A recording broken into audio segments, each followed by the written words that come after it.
What's good, world? What's good, world? What's good, world? I might be back with another reaction video. What's good, world? Reaction video. Let me grab my hat off the floor.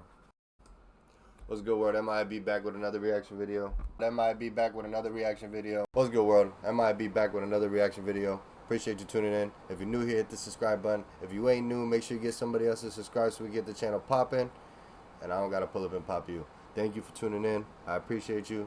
Now let's just jump straight into it.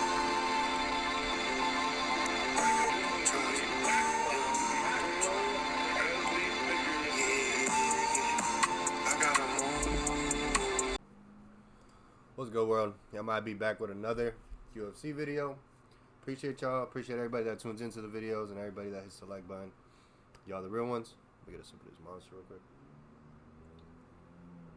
quick. It was a great night of fights. A lot of people were complaining, saying it sounds boring. It's a bunch of casuals. They don't understand the sport. If you listen, the fans were hyped until the end of the fucking fight. Islam, Islam, Islam. So then you can clearly see the fans that actually watched UFC they didn't think it was boring. It's the people at home complaining, thinking that, they got to fight the way they want to. And that's also what makes a dumb fighter. That's what you all did. And y'all pressured Bilal into going in there and fighting a different way and got him going in there and getting him to lose. So, let's talk over the night. I'm not even going to lie. My TV went out and I missed this fight.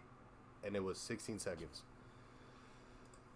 16 seconds, like, the miss of me trying to be like, oh, shoot, trying to hook it up, get back on the app that I'm watching it, all these things. I missed the fight. I'll be honest. I seen all of these. Seen all of this. He missed this fight, but I watched the replay when they were going to do the celebration part. Benoit Saint-Denis is a beast, bro. And now that he's had this experience, I don't know. Again, I'm not going to say too much because the fight was so quick, so the fight, again, could have went either way. And also, he came in overweight. Probably had a bad weight cut. So I ain't going to say too much, but that was a great fight. Great performance by Benoit Saint-Denis to come back off of his last one, too. He had a great win last time, too, right? Yep, over Rufi. So now he's on like a little streak again. That's dope. I missed it, so I'm not going to talk too much about it. This fight, man, I was wrong as fuck. And my prediction, I was over here worrying about, I have a wrap on my arm because I had to cut it up and make one because I had a bad cut on my arm. And every time the air touched it, it made it itchy and a bunch of bullshit. So if you see this little wrap on my arm, it's pre-made. I made it. I was so wrong about this fight. In my head, I was so focused on the holes that Carlos had that I forget how prideful Leon is. And I really didn't expect Carlos to be talking to Leon and getting Leon all, hyped up. Because that completely changed the fight. Completely changed the fight. How do you get him down? You get everything you need in the first round to, secure the win. And then second round comes, you want to stand there and strike with him. And you want to basically throw the game plan away.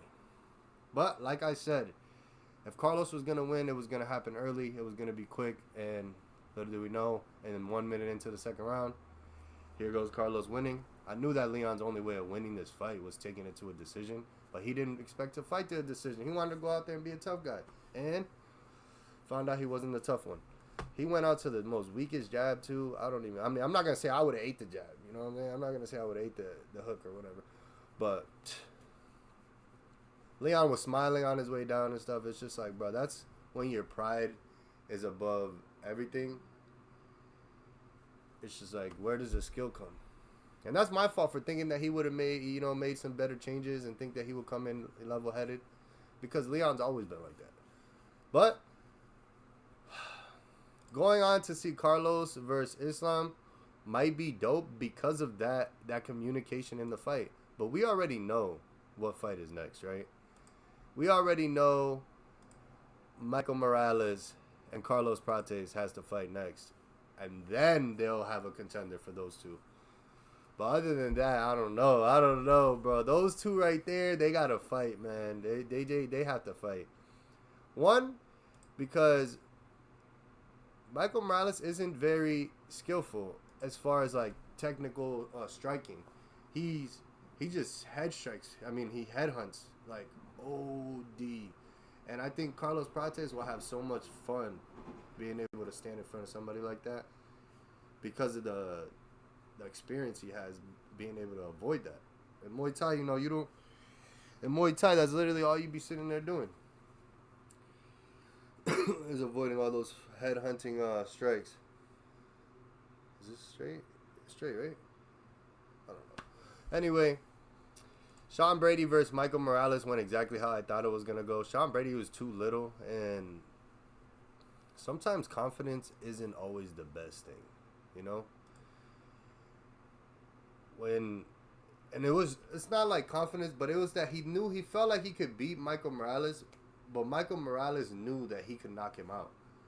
And it's just like Alex Pereira. Again, I have to always go back to it because the confidence level of these new strikers, if they can keep you up and they can hit you every time and you stumble, that's all they're going to do.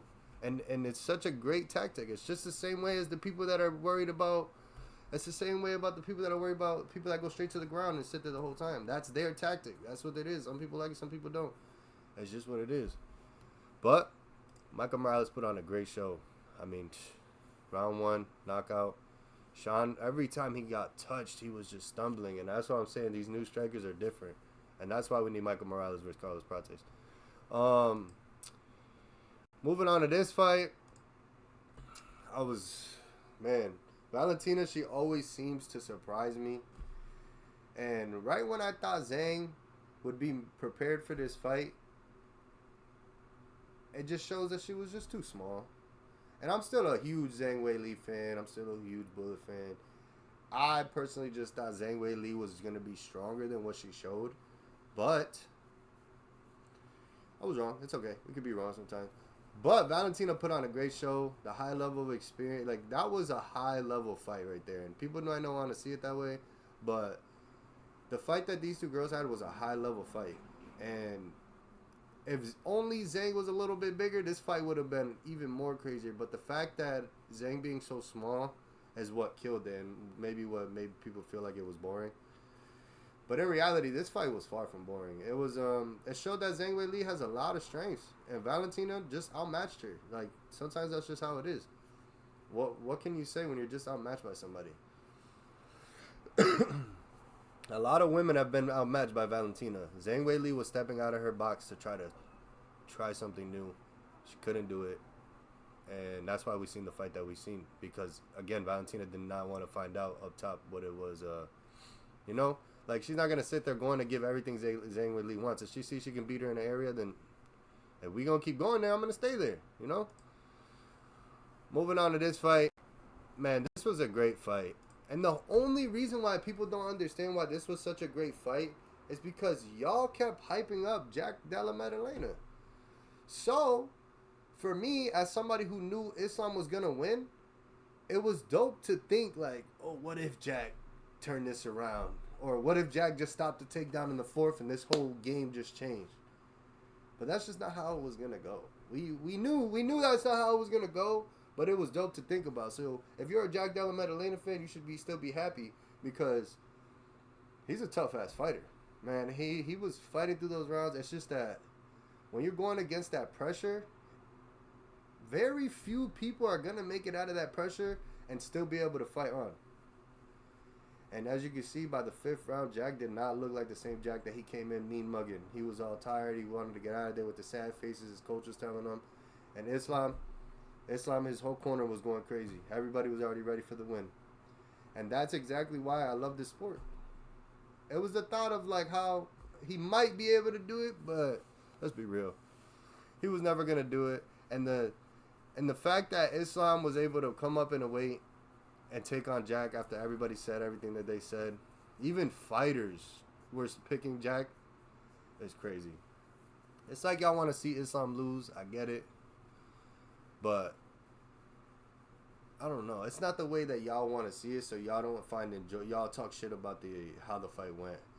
The fight's going to go how the styles are matched up. And if you don't like that, you don't watch the fucking fight. Islam is a fucking wrestler. So if you don't want to see a fight that's on the fucking ground, don't watch it. It's like common sense, bro. It's like it doesn't What did you think?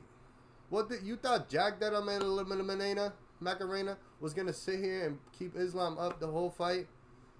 You thought he was gonna make Islam strike with him to the point that Islam got knocked out. You see how many ifs are involved in that? Like, if he does this, and if he does that, and if he strikes, like, once you do too many ifs is when you know you were thinking wrong. Appreciate y'all. Y'all let me know what you think about this fight. Was it boring to you? Was it high level? Was it, like, did it make you want to stop watching the UFC? Like, what was it? You let me know. Appreciate y'all. Sheesh.